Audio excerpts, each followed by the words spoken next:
We want to stop fraud wherever it exists. We all believe in the sanctity of the voting booth.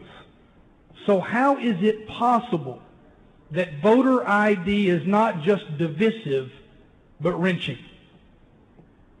Because in the end, I really don't think it's about the policy of providing identification before voting. This has risen to the top of everything. Over property tax relief, over the economic crisis, over health care, over education reform, over tuition and university funding, because it's not like those things. Those are policy questions. This is a political bill being considered in a political place. Today isn't about proof. It's not about the law. Today is about politics. We can and we will shoot at this thing until we put holes in the holes. But that doesn't change the numbers in this room. And it really doesn't change that one potent question on every political poll that gets waved around like a DNA test in a murder trial. Should people have to show voter identification before they vote? Well, let's take that head on. It's a very simple question. And surely a simple question would have an easy and simple answer, right? Well, every one of you who's tried to fix schools, fix health care, fix property taxes, fix tuition, or fix traffic knows that just isn't so. And no amount of hoping or guessing is going to turn this bill into an adequate answer to this question. I wish this bill did what some say it does. We all do.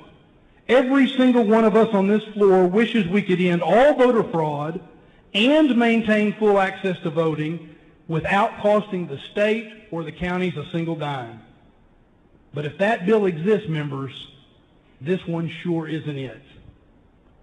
No one tells us how many Texans don't have a photo ID, what those millions of people may look like, or whether they'll be able to meet this bill's requirements.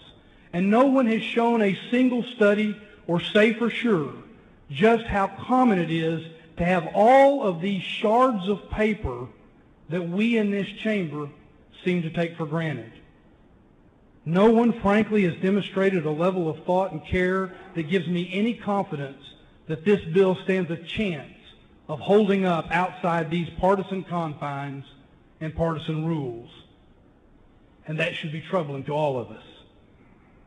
Because if I'm wrong, and if the will of this chamber is somehow upheld, then this bill will have consequences. And believe it or not, those consequences will have nothing whatsoever to do with politics, games, or power. The consequences will play out on decent, hard-working, patriotic citizens who just want to vote, but can't find time for yet more hurdles and burdens, let alone those imposed on them by their own government. We all talk about the sanctity of the voting booth. Well, it isn't the registration card, the judge, the rule book, or even the ballot itself that makes it sacred. It's the person. It's you and me. It's our constituents. In the end, this bill targets far too many of us by declaring a crisis that doesn't exist and adding new burdens that for some will be expensive and difficult. This bill makes it harder for honest people to vote. It's wrong, no matter what happens today.